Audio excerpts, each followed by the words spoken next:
Good afternoon and welcome to SAIT Newsfile. I'm Taya Yusin. Zach Amin will have sports up later in the show, but first let's check in with Alex Day with the weather. Well, Taya, a couple days of extreme cold we've had yesterday and today, but don't worry, that's going to slow down. The sun's going to come out and give us some heat in the next few days here. High of minus 23 today with the wind chill about minus 30. Last year, the high on today's date was minus 16, so a little bit better. But even better than that, 30 years ago, the all-time high for Calgary, 14 degrees above zero. Yeah, above zero, I said.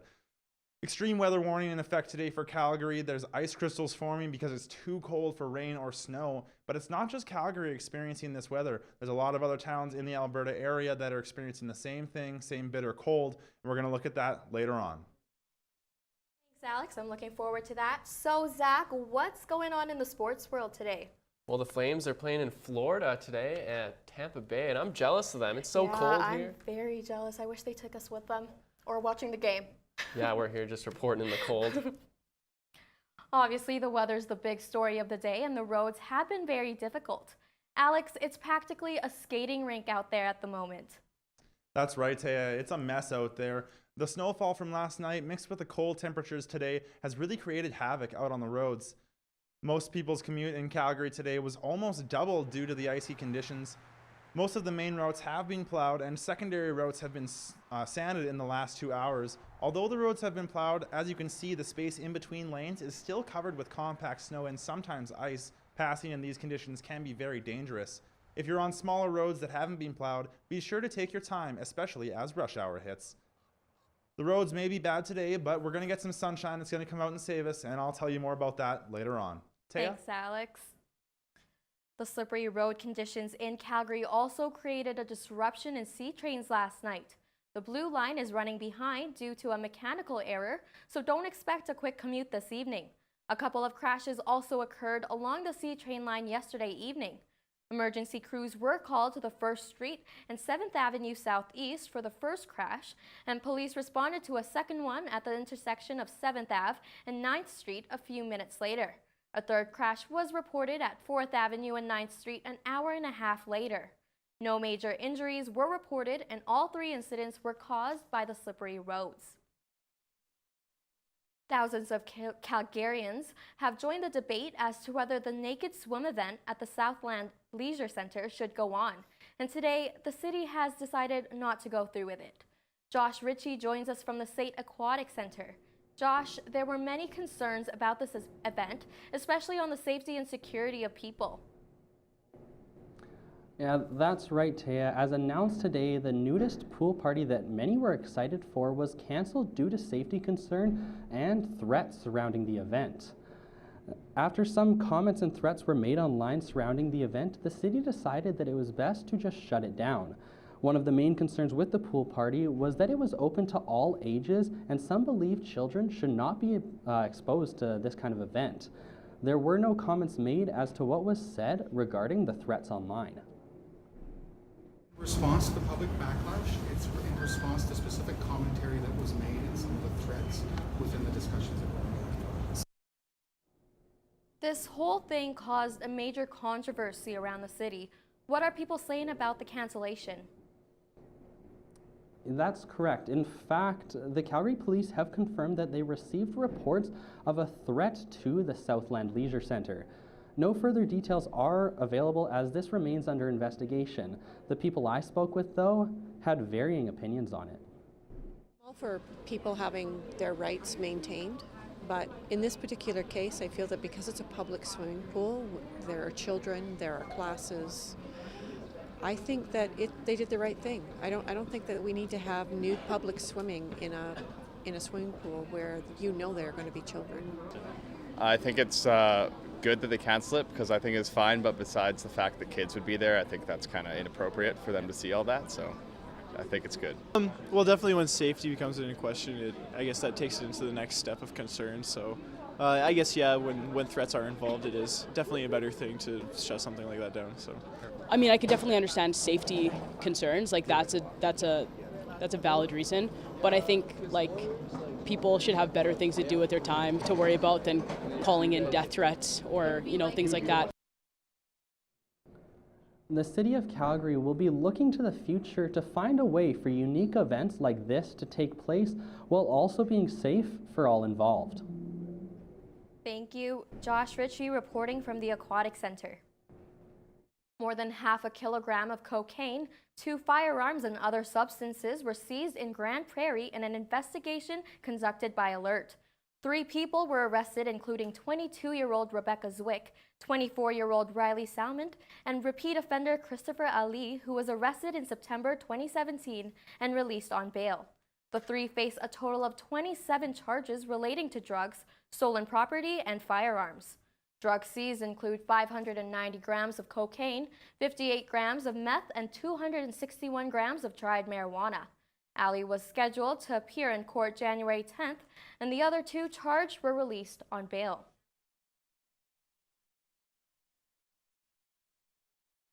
Earlier this month, U of C student Connor Neurotter pled guilty to sexual interference with a minor in Kamloops, BC courtroom, but was allowed to postpone his sentence until May 4th.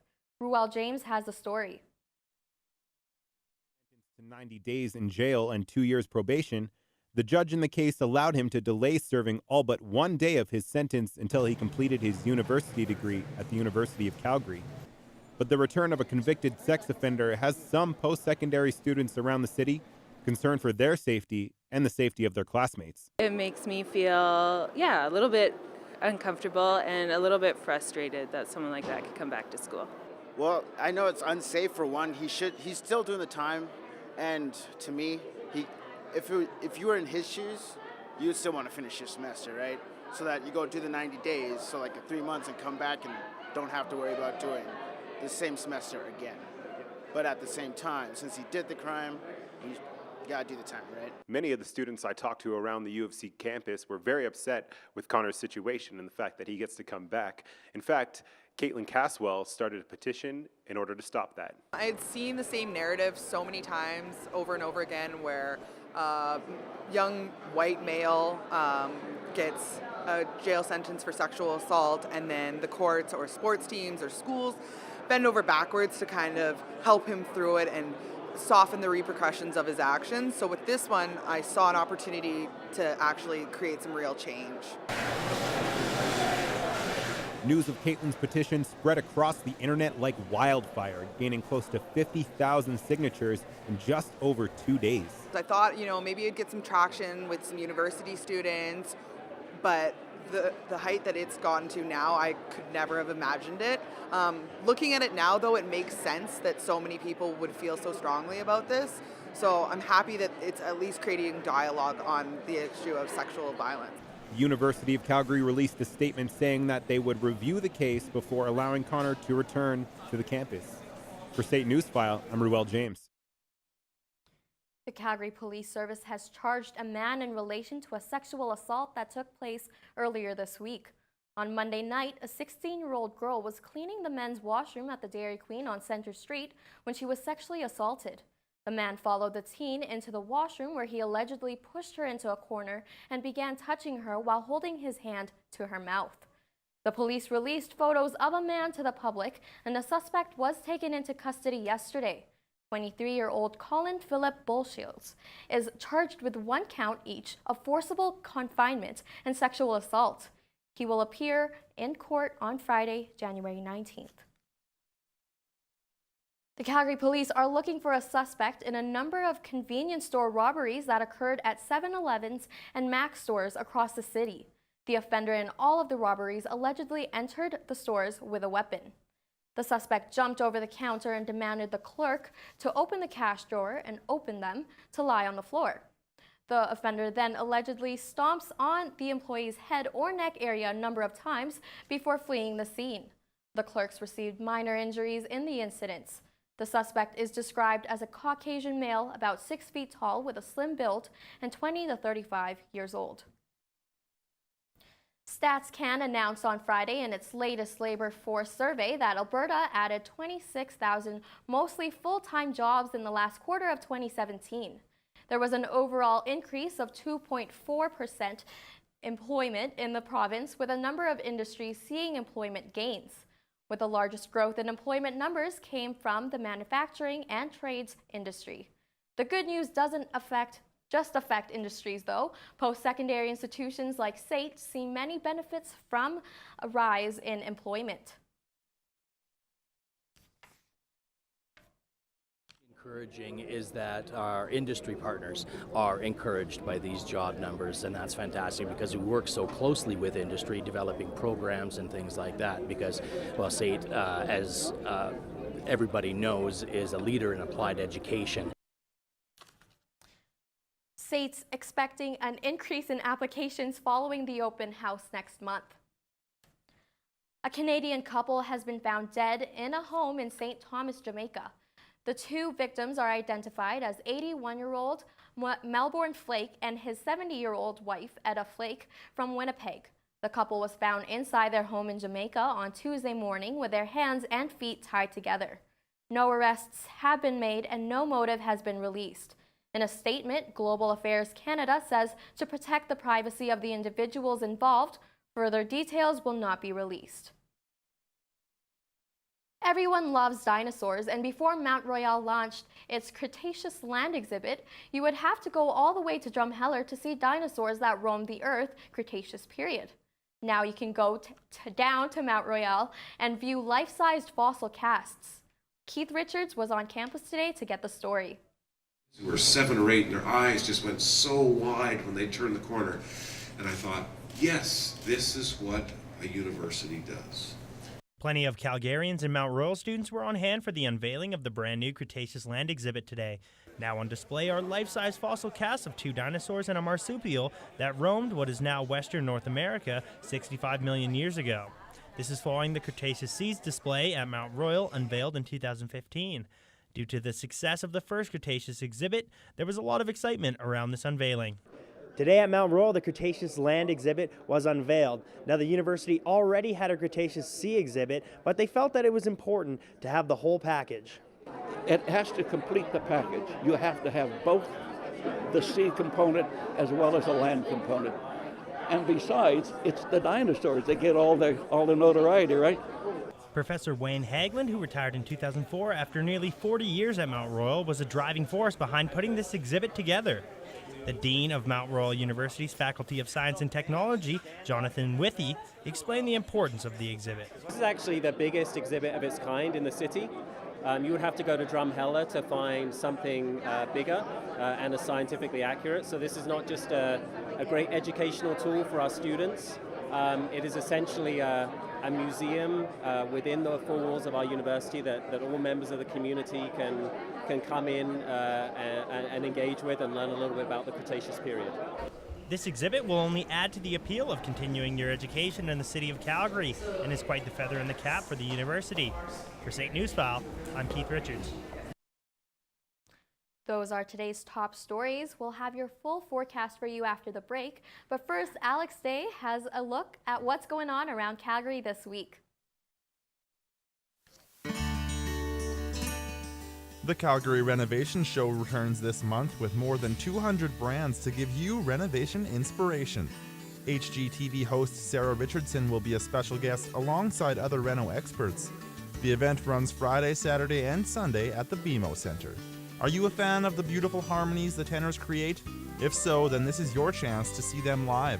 This Saturday, the Juno-winning act will be performing at the Calgary Philharmonic. Check out calgaryphil.com for ticket information. Are you more entertained by taste and smell than sight and sound? Satisfy your taste buds at the MS Whiskey Festival.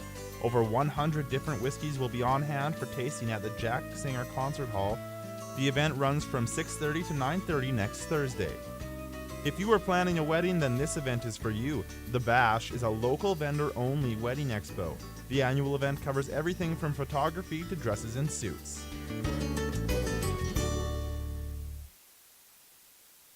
Light rail transit train. Every day, it transports thousands of people around our city.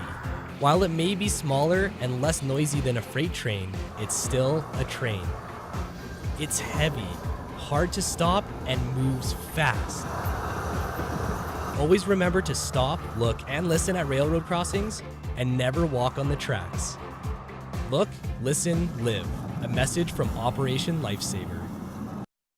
Everyone has the ability to make films, but sometimes you don't have the right equipment or the best knowledge. The Calgary Society of Independent Filmmakers is a non-profit organization. They set up workshops and allow members to use industry-grade equipment for their next project. Whether it's a 30-second clip or a full-length documentary, the CSIF will help you achieve your filmmaking goals. For more info, visit www.csif.org. It's a blistering cold day here in Calgary and pretty much across Alberta. Ice crystals are forming in the sky, and across Canada, some varying temperatures and conditions are going to change things up. Let's take a look. As you can see on the national map in the west here, pretty wet in Vancouver. That's normal for them though. They're going to see that all week. Positive temperatures, so not a bad place to be right now compared to Alberta. From the west, we're seeing a low pressure system come in, but it stops around Alberta and the prairies are going to be pretty dry, but that doesn't mean it's going to be warm. -20 is a pretty warm temperature right now. With wind chills, we're hitting -30 and even worse. Grand Prairie today peaked at about -38 with a wind chill. Not a nice place to be if you have to go outside. Let's move on to the east. In Toronto, pretty wet. Same as Montreal, there's a lot of precipitation on the east half of Canada here. As you can see, a low pressure system is coming through and pushing all that around. It's going to go up and down a little bit, changing a lot sporadically. If you close your eyes though, I know you can imagine a beach, maybe a margarita. Let's take a look at the resorts. Cancun and Honolulu share our resort hotspot of the day at 28 degrees. A mix of sun and clouds will keep the sun out of your eyes as you sip daiquiris on the beach. 24 and sunny in Palm Springs, rainy and 29 in Barbados. Orlando is sitting at 27 with a mix of sun and cloud, and Vegas is 16 degrees and sunny. So -23 today in Calgary, but that's without the wind chill. With the wind chill, about -30 was our high. Ice crystals forming due to the extreme cold temperatures. The wind coming in from the south at about 12 kilometers an hour. But don't worry, stay with me, Calgary. A couple more days and we'll see some sunshine and even some positive temperatures. On the Alberta map, you can see, as I was saying, pretty cold across the whole province. You go north and it's -29, again -38 with that wind chill, and that's at their peak today. -24 in Fort McMurray, a little bit of sun there, so if you're out of the shade, it's not terrible, but you definitely want to stay inside by your fireplace if you're able to. As you move south, things get a little bit warmer, but still cold conditions across the whole province, and clouds, snow coming over tonight here in Calgary and into some other areas. Let's take a look at the 5-day forecast. So as I said, chance of flurries tonight in Calgary, just a little dusty, nothing too crazy. Tomorrow, some sunshine. We're going to gain about 10 degrees overnight. And as we get snow and look towards the weekend with some sunny temperatures, the ski resort is going to be the place to be. Let's check out the snow report. Lake Louise is in good condition, receiving 11 centimeters in the last 24 hours. With a high of 16 degrees, you might be able to make an afternoon out of it. With a base of 137 centimeters, sunshine is looking pristine today. It may be cold, but some fresh powder can cure the winter blues. Nakiska has 59 of 71 runs open today due to a small base of 60 centimeters, but that doesn't mean the powder that is out there should be left untouched. Another big dump of snow last night is keeping Fernie at the top of people's mountain dreams. A base of 116 centimeters and a high of -12 makes it an ideal destination for Albertans today. Kimberley has a base of 101 centimeters and a high of -8. Again, a great escape from the extreme temperatures in Alberta. Snow continues to fall at Big White Mountain Resort, where limited visibility will affect you, but a high of -8 will keep you on the hill.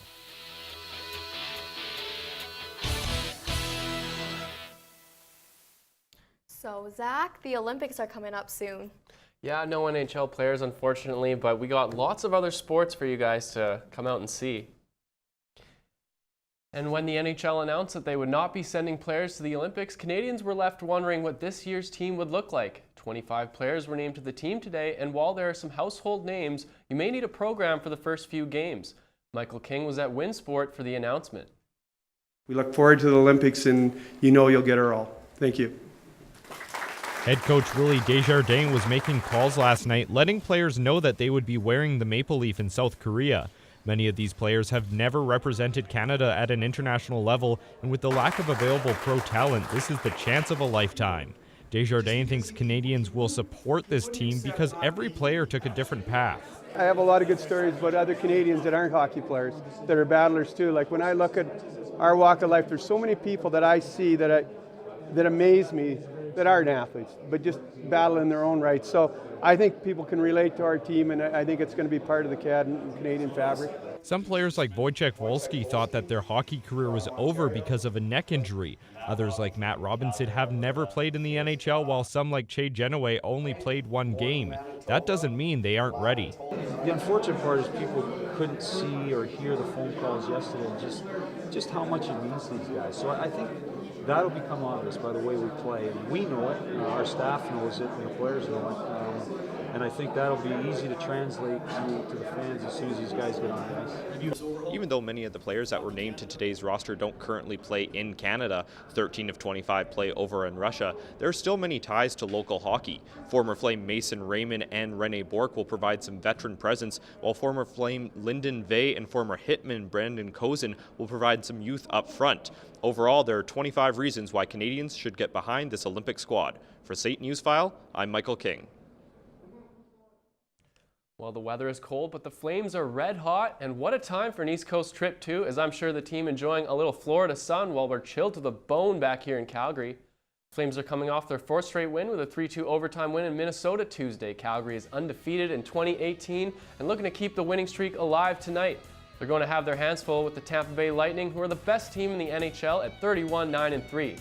Wiley veteran Mike Smith is expected to get the start in net for the Flames. Smith spent 4 years with the Lightning from 2007 to 2011. The Flames with the win tonight could steal the third spot in the Pacific Division from the San Jose Sharks. Dougie Hamilton has had the winning goal in the Flames' last two victories. They've been road warriors all season long with a record of 10-5-4 away from the Dome. That's at least a point in 14 of 19 road games.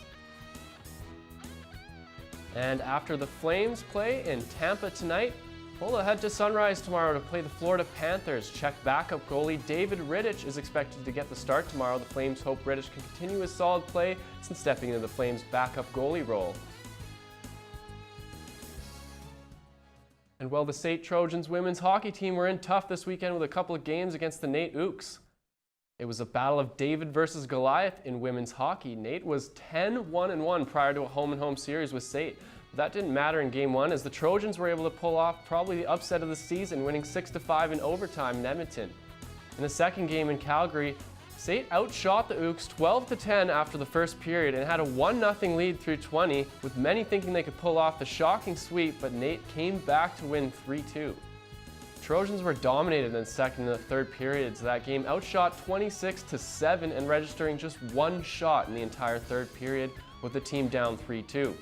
The Trojans, meanwhile, have had a painful season with just two wins in 12 games. They've averaged about 2 goals per game and 4 goals against. And the SAIT Trojans women's team, well, they may have lost 3-2, but you got to still build on that home series with Ooks. You just beat the top team in women's hockey in game one of the series. The Trojans now know they can beat anyone despite their position in the standings. And the NHL announced the rosters for the All-Star game this year in Tampa. Once again, Johnny Gaudreau will be representing the Pacific Division for the Calgary Flames. Steven Stamkos will captain the Atlantic Division. Connor McDavid will lead the Pacific. Ovechkin will lead the Metro, and PK Subban for the Central Division. We'll see 3-on-3 hockey once again, a new format that has gotten good feedback from the fans, and the skills competition will take place January 27th with the 3-on-3 on the 28th. And while most eyes are on this year's Olympians, Calgary novice ice dancers are ripping it up at Nationals. Cal Alta Figure Skating sent 3 pairs of young skaters to Vancouver for the Canadian Tire National Skating Championships, and they were the most dominant team, finishing 3rd, 4th, and 5th. Skating in an individual or pair sport and winning is always front of mind, but students gain more than just medals when traveling for competitions. Novice skaters will ride the bus with Olympic champions, getting a chance to build relationships that can last a lifetime. And they can pick the brains of Canada's top athletes. Coaches and athletes alike say events that bring the skating community together are invaluable. And this isn't the first year Calgary has been well represented, as Cal Alta won bronze in the same event last year. Those are today's For Sports everyone stories. to be able to attend a competition that Tessa and Scott are attending, Caitlin and Andrew are attending, and Piper and Paul are attending. They have really moved our sport, and they're great mentors and role models, and it's wonderful for our kids to see them. Well, that's it for sports, Taya. Thanks. Those are today's top stories. Up next, we have the ultimate surprise and a heartwarming video. Hopefully the beginning will warm you up a bit in the -30 weather.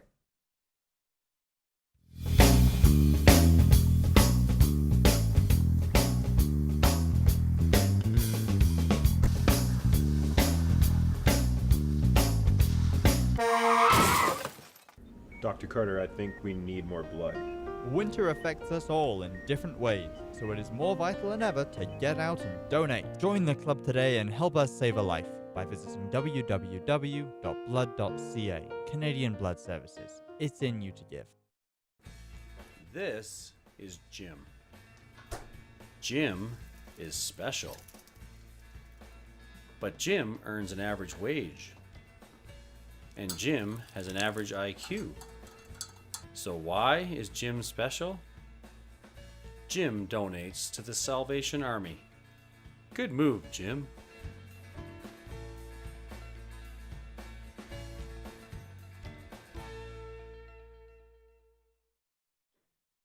With several theaters in Calgary, it's no wonder more and more high schools in the city are showcasing their own theater productions.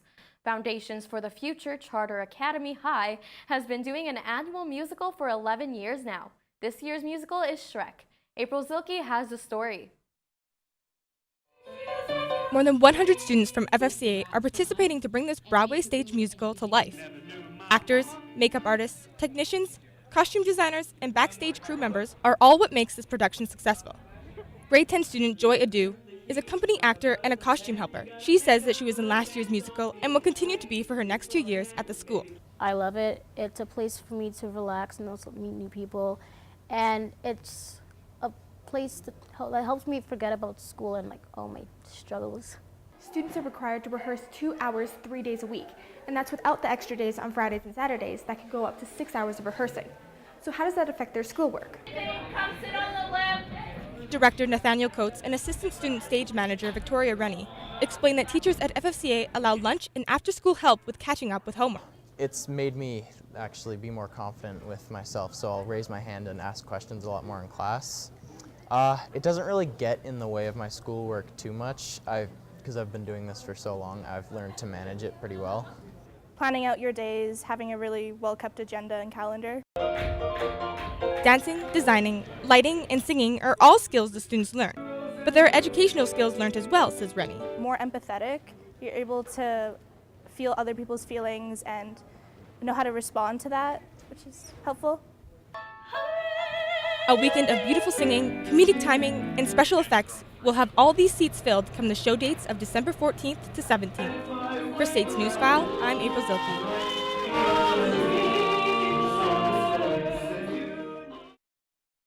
Well, guys, it is so cold outside. I cannot wait to put a jacket on after this. Yeah, I'm surprised my car even started this morning, Did to be it? honest. Did it start? I actually did. It was a real shock. Yeah. A few more days, almost there. Positive temperatures next week. It's gonna Positive be good. temperatures, are you sure? I hope. Don't be lying, I'm hoping, weatherman. crossing my fingers. Can you promise? It's not going to hurt my face anymore? Hopefully not. Well, what else is going on? Well, other than the weather, I mean, Olympics coming up. You guys stoked or what? Absolutely. Okay. Well, those are today's top stories. Thank you for watching SAIT Newsfile. Have a great night.